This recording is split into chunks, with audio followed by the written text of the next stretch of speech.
The fear of missing out, or what's called FOMO, is basically the fear of missing some opportunities online or some pleasant experience that some people could be having online and you have no access to it. Well, like any social phenomena, people might actually follow irrational behavior. What we call is impaired decision making. So it is a decision making which is taken under peer pressure, social influence, and social norms. And many of these fears could be due to the crowd psychology, basically meaning that people follow what is perceived to be the norm, what is perceived to be the right behavior, and they take these decisions without enough knowledge. We know that scarcity is one of the principles of behavior and influence. If people feel like some resources are scarce, they are more motivated to have them. And that's one of the main principles of influence, and we know that from psychology literature. What happened with the goods and the grocery and the sanitizers online is not an exception. So when people felt that this could be a scarce resource, although that this is not really a true information, they are more motivated to have them. There is also what we call attention economy. So social media and the online spaces are now actually in a competition, if not in a war, to catch people's attention. Whether that means a compromise of the quality of the information and the quality of the interactions they are facilitating. If you think about it, the most scarce resource is actually our attention, if you see. And now the data are available, social media are available, but actually people are giving less and less attention to the information they get because of the wealth of information. There is also the social pressure. So many people feel that they have to reciprocate the attention. So if somebody is giving them the attention, they have to reciprocate that by liking their content as well.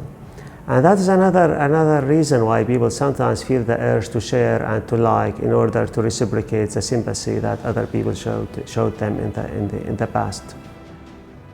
The issue is not really on relying on social media, because social media can contain so many information, the useful and the bad and the debatable. The issue is that people should develop what we call a critical digital literacy.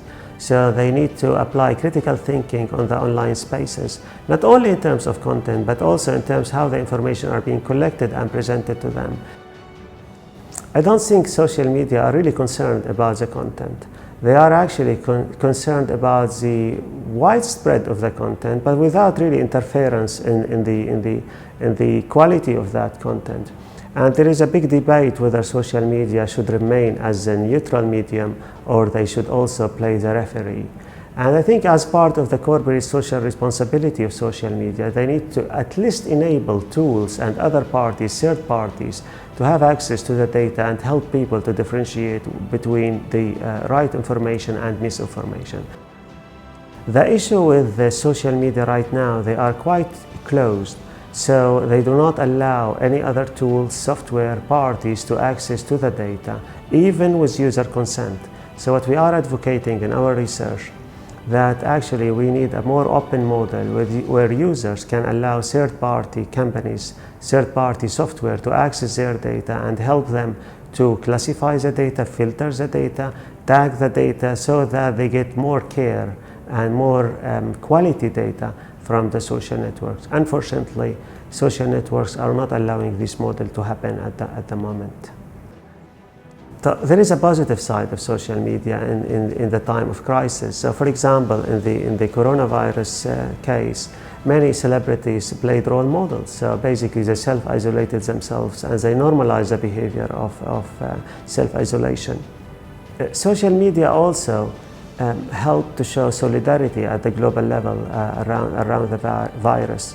That is something which is remarkable, because actually we are asked to work from home. People could actually stay at home, far from their families. So we should also acknowledge the role social media played as a replacement to that, to the fulfillment of that basic human need to connect and be part of a community.